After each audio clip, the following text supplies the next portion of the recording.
In the dusty archives of the Pointe Coupee Historical Society in Louisiana lies a collection of documents that authorities tried to suppress for over a century. Old, yellowed pages of diaries, letters, and court records tell a story that challenges the official version of events from 1863. Visitors to these parts still speak of strange sounds emanating from the ruins of the former Morgan plantation on moonless nights. Locals claim to hear cries and whispers, as if the souls of the long-departed are still trying to tell their story. This is a channel for those who are not afraid to look into the dark pages of the past. Before you unfolds the first complete investigation of what many consider one of the most horrific acts of retribution in the history of the American South. What state are you listening from right now? Morgan Plantation once stretched across thousands of acres of fertile land along the banks of the Mississippi. In 1902, when historians and archaeologists began restoring the main house, they discovered a secret room under the floorboards of the north wing. In this hiding place, they found diaries, documents, and human remains, along with instruments of torture. Among the papers was the diary of Sarah Johnson, a former maid in the Morgan household, whose writings shed light on the events that led to what later became known as the Dark Night of the Morgans. Louisiana in the 1850s was a place of a thriving cotton economy built on the labor of enslaved people. According to the 1850 census, there were over 10,000 enslaved people in Pointe Coupee Parish, who worked on vast plantations producing cotton for textile mills in the North and Europe. The Morgan family arrived in this region in the 1830s, when Jeremiah Morgan, an ambitious entrepreneur from Virginia, acquired land and brought with him 50 enslaved workers to clear the land and establish a plantation. Morgan Plantation was relatively isolated from neighboring farms, nestled in a bend of the Mississippi River, an hour's ride on horseback from the nearest settlement. This isolation, as the documents later revealed, played a crucial role in what transpired behind the walls of the estate. In Sarah Johnson's diary entry of March 4, 1856, there is a note.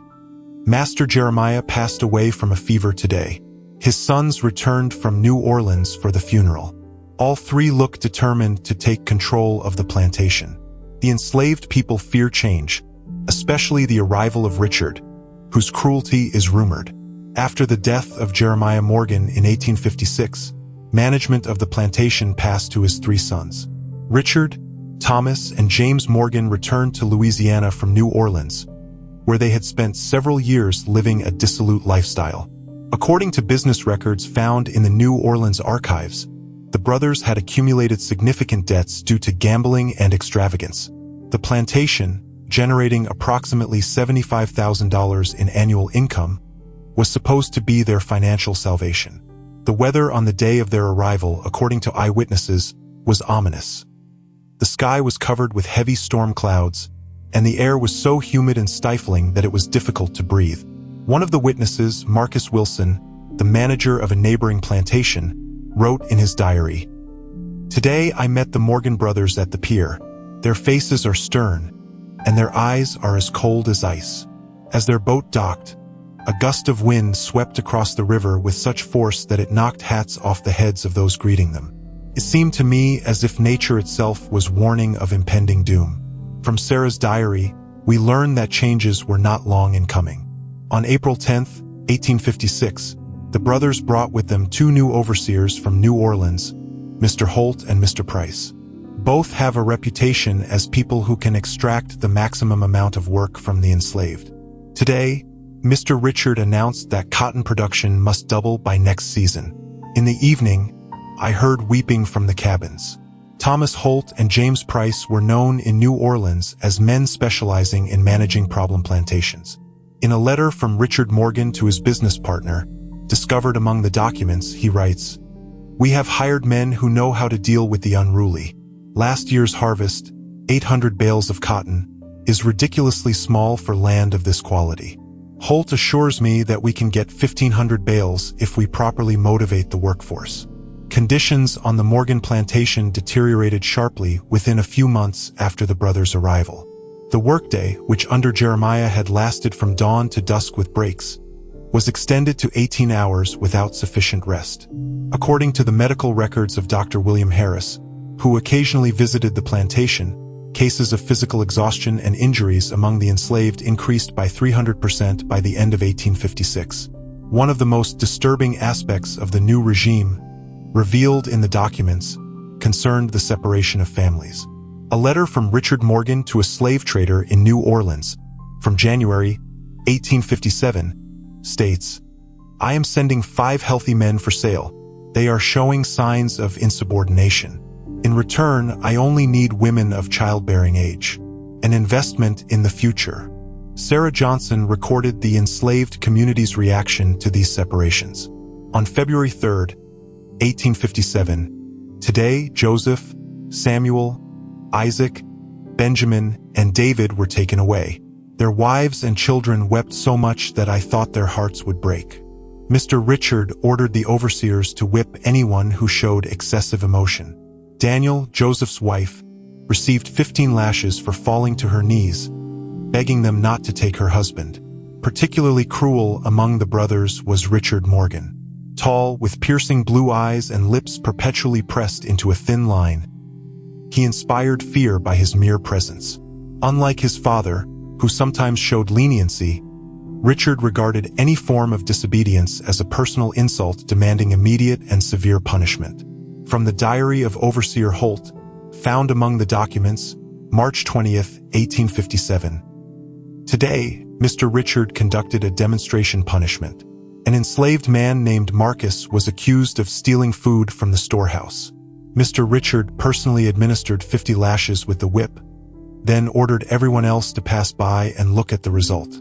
When a woman named Ruth looked away, he ordered her to be given 10 lashes for insubordination.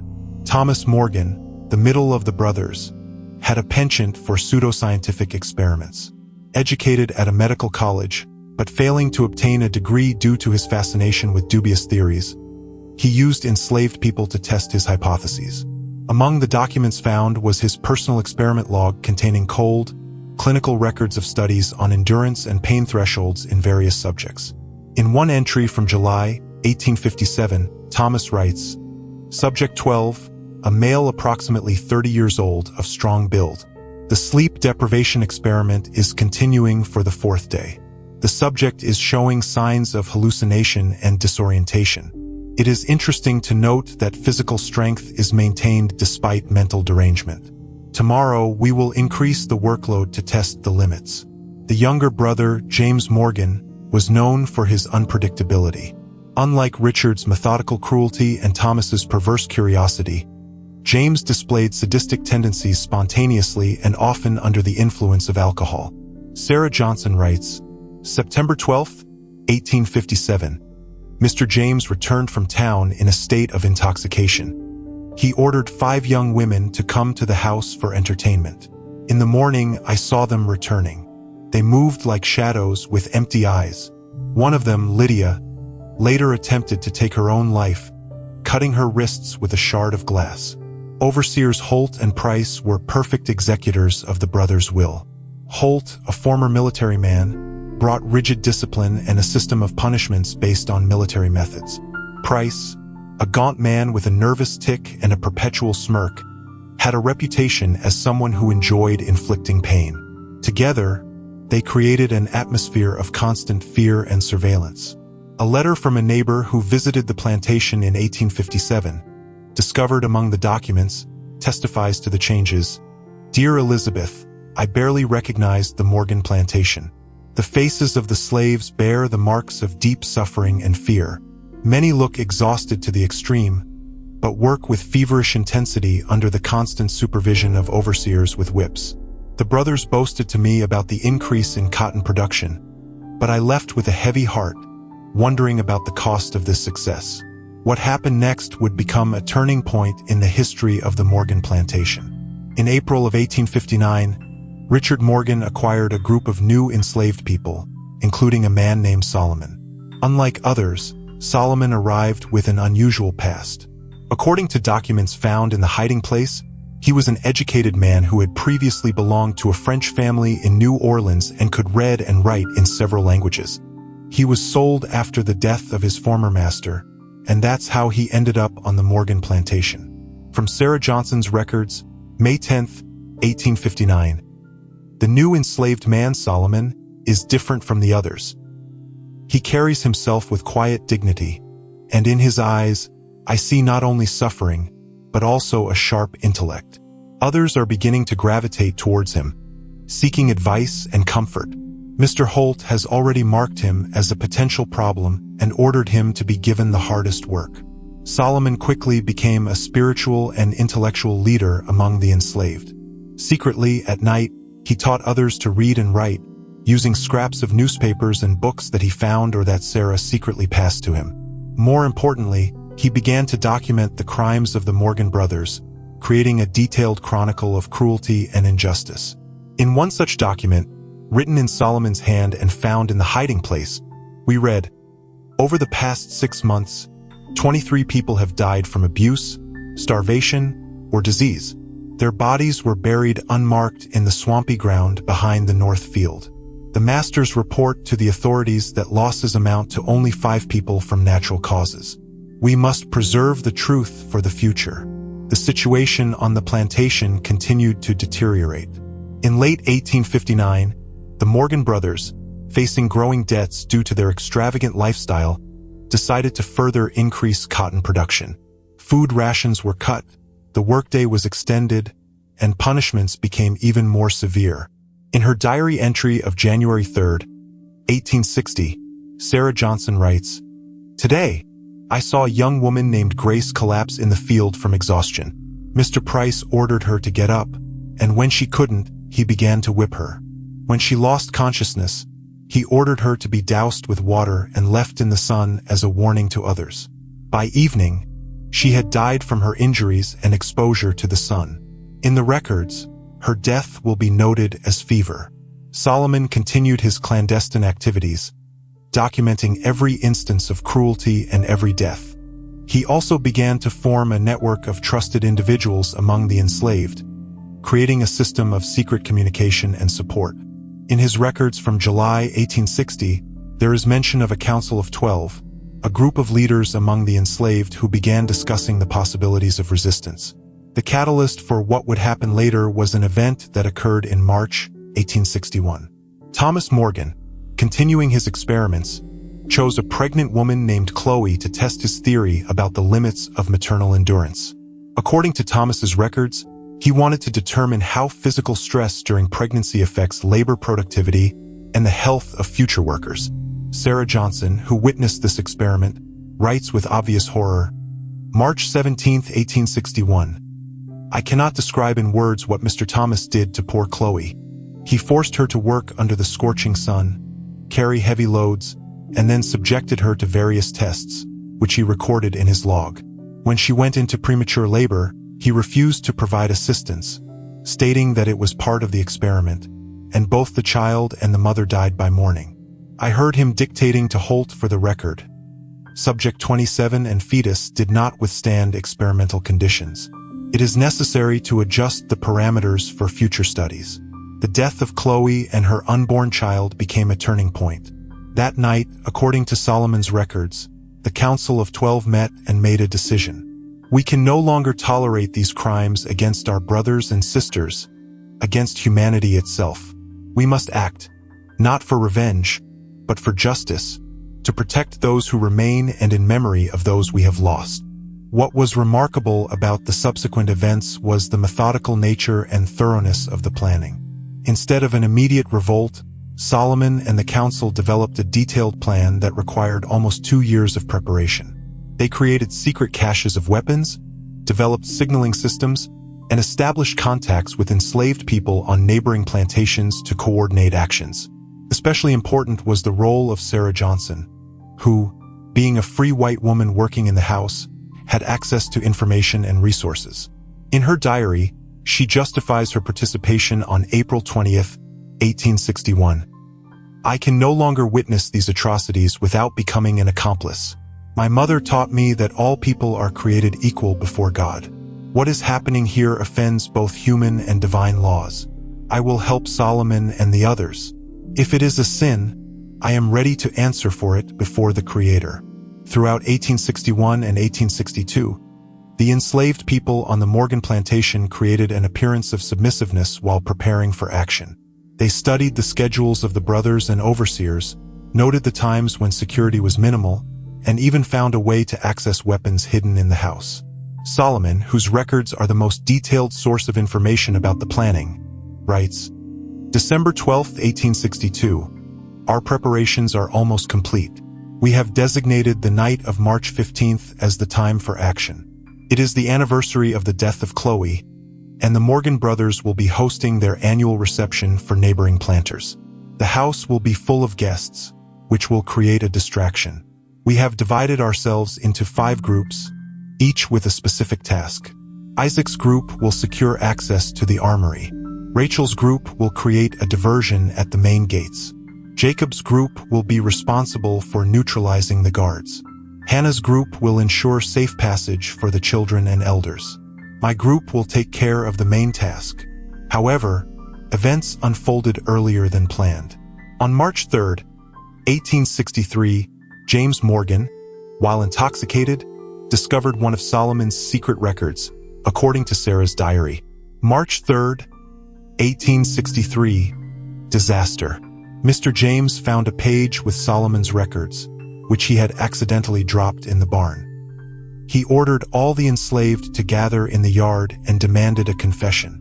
When no one came forward, he ordered Holt and Price to select every 10th person for punishment. Solomon was seized and taken to the basement of the house. The sounds emanating from there make my blood run cold. The torture of Solomon continued for 3 days. Thomas Morgan, seeing an opportunity for a new experiment, methodically recorded Solomon's reactions to various interrogation methods. His journal, found in the hiding place, contains cold, detailed descriptions of the procedures and observations of the subject's endurance. On the 3rd day, realizing that Solomon might not withstand the torture and reveal the names of the other conspirators, the Council of 12 decided to act immediately, according to the records of one of the council members, Jacob, found in the hiding place. We cannot wait any longer. Solomon is holding out, but everyone has their limit. If he breaks, all will be lost.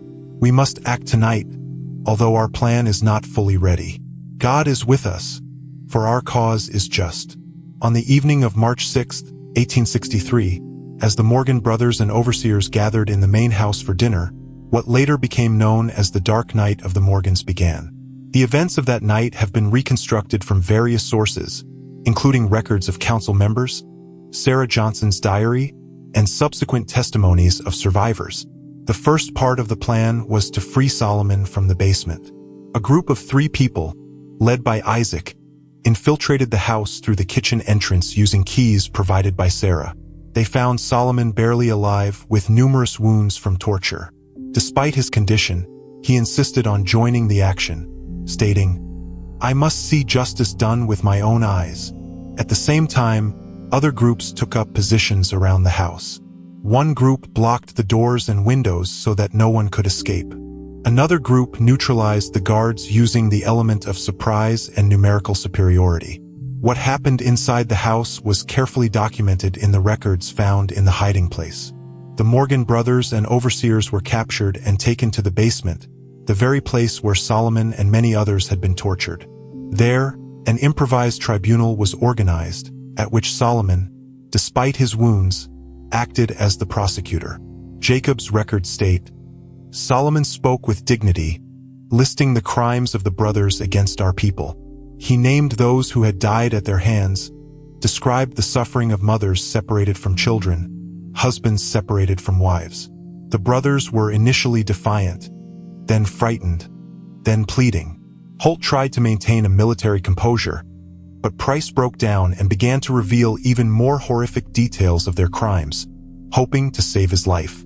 The verdict of the tribunal was unanimous. The Morgan brothers and overseers were found guilty of crimes against humanity. The punishment was determined as just retribution. Over the next few hours, each of the condemned was subjected to the same methods of torture that they had applied to the enslaved people. Richard Morgan, the architect of the system of cruelty, received the most severe punishment. According to records, he was subjected to the same 50 lashes with the whip that he had often ordered to be inflicted on others. Thomas Morgan was tied to the same table he used for his experiments and was subjected to symbolic retribution for each of his victims. James Morgan and overseers Holt and Price also received punishments corresponding to their crimes.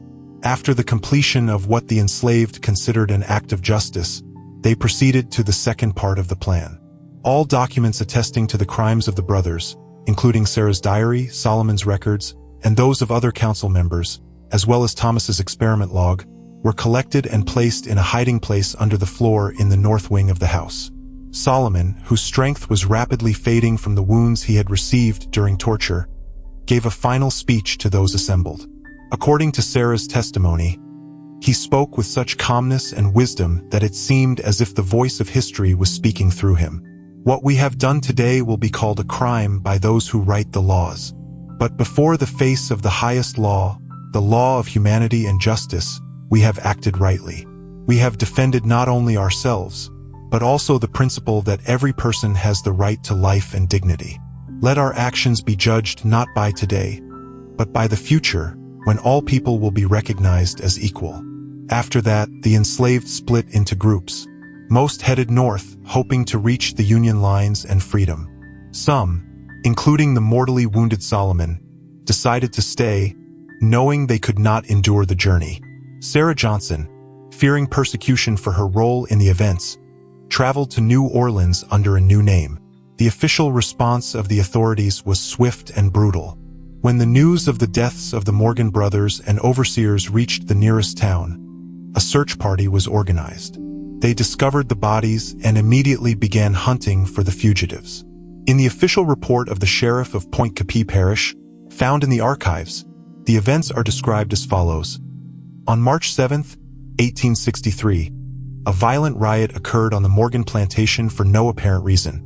The enslaved, obviously seized by madness, attacked their masters and overseers, committing a brutal murder. It is necessary to immediately organize search parties to capture the fugitives and prevent the spread of this madness to neighboring plantations. This official version of events, characterizing what happened as a riot without cause, became widely accepted in the region and entered into official historical records. The Point Capee Observer newspaper of March 10, 1863, wrote, "The tragic events on the Morgan plantation demonstrate the danger of excessive leniency in the treatment of slaves. The Morgan brothers, known for their humane relations, became victims of the ingratitude and wildness of those whom they fed and clothed. Of the 42 enslaved people who left the plantation that night, 27 were caught within the next 2 weeks. Their fate was sealed. After a brief trial where they were not allowed to speak in their defense, they were all sentenced to public execution by hanging." A witness to the execution wrote in his diary on April 15, 1863, "Today I saw the Negroes from the Morgan plantation hanged. They went to their deaths with unexpected dignity.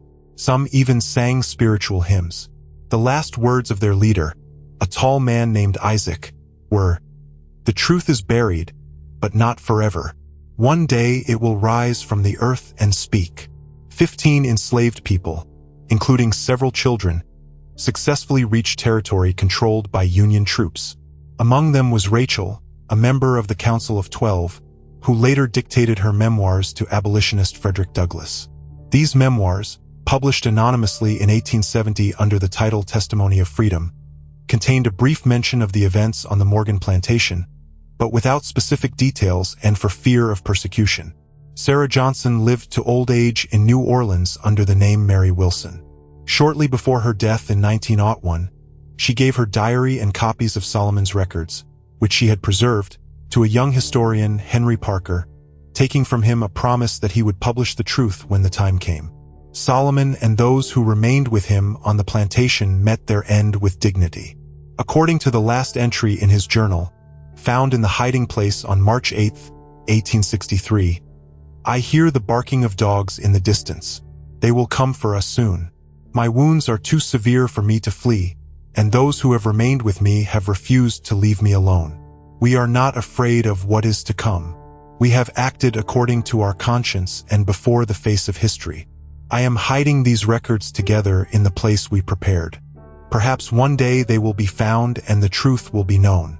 If you are reading these lines, know that we were not savages or murderers. We were people who sought only what is given to every person by right of birth, justice and freedom.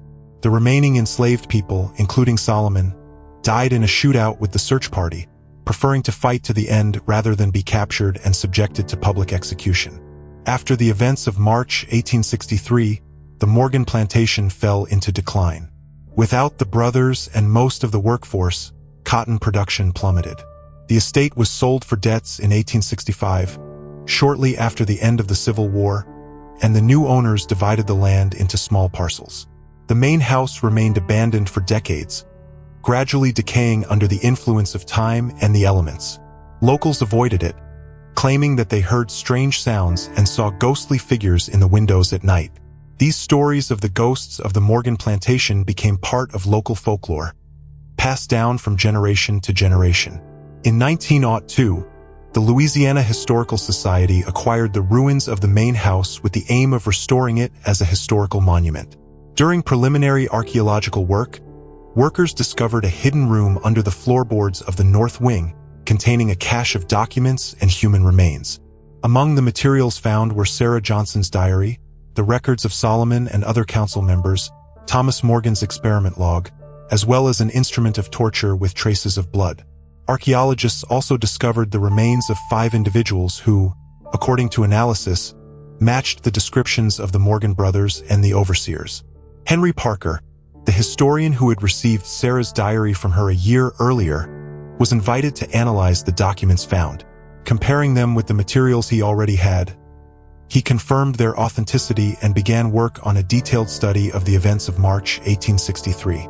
However, the publication of his work, Hidden Truth, The True Story of Morgan Plantation, in 1944, caused a storm of criticism and denial.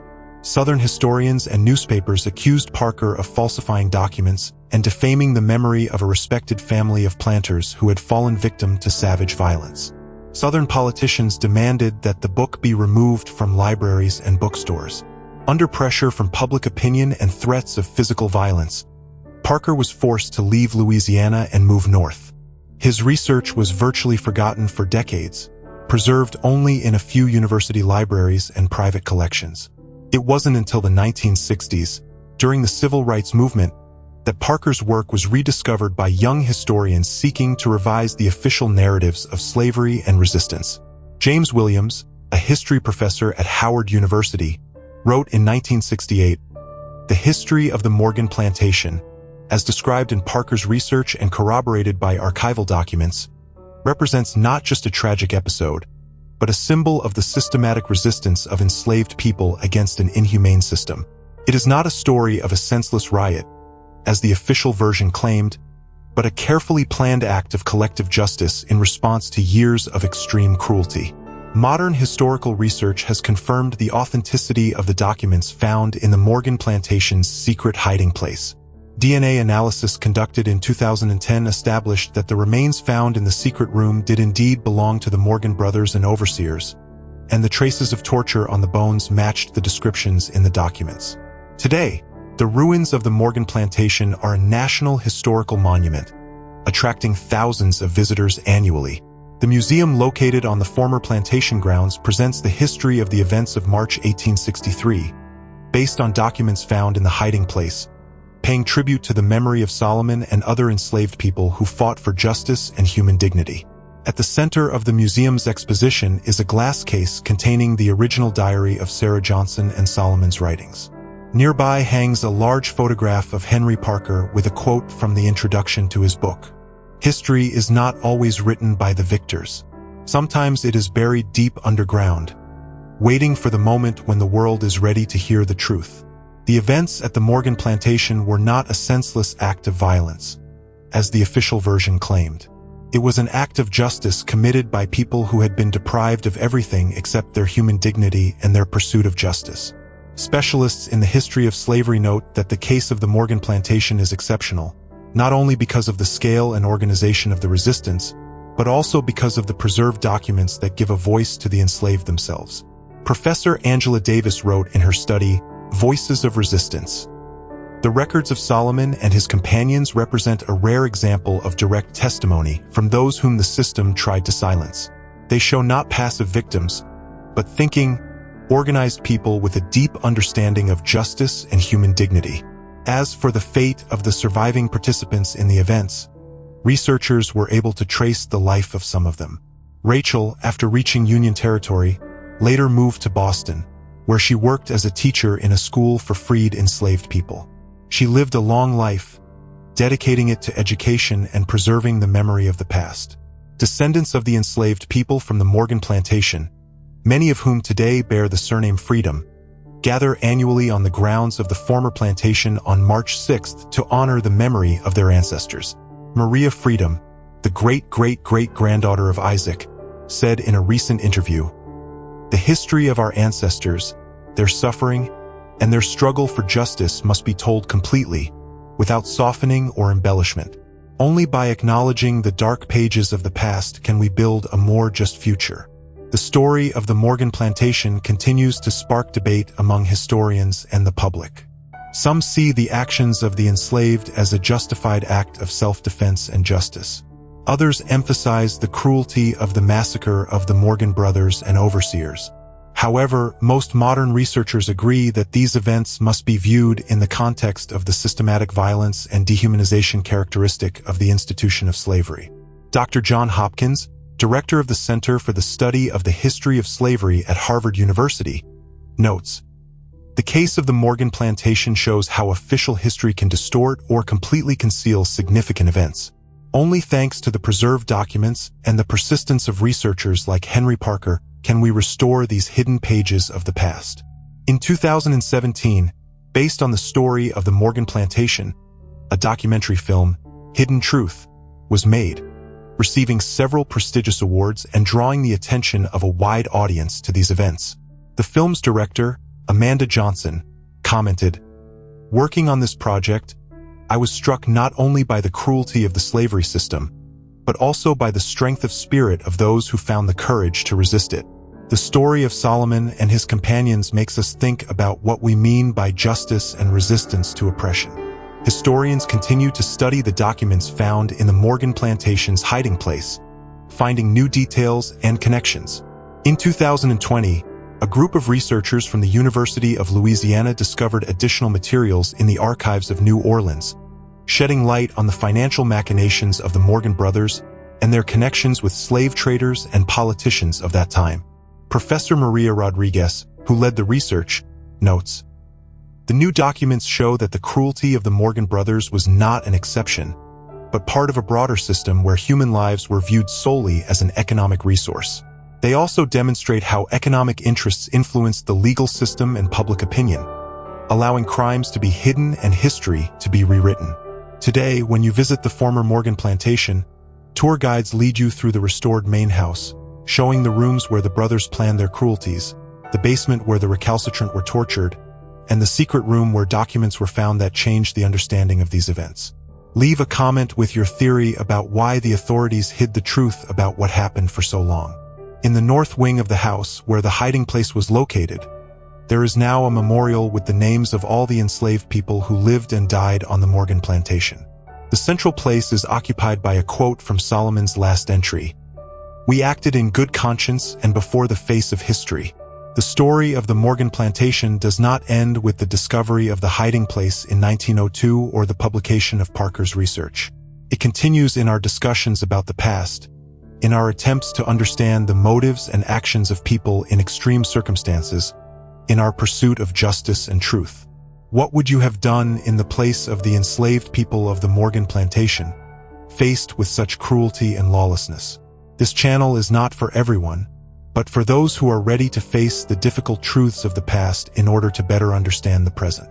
What state are you listening to this story from? Leaving the grounds of the former Morgan Plantation, visitors often stop at a memorial tree planted on the site where, according to documents, Solomon was buried.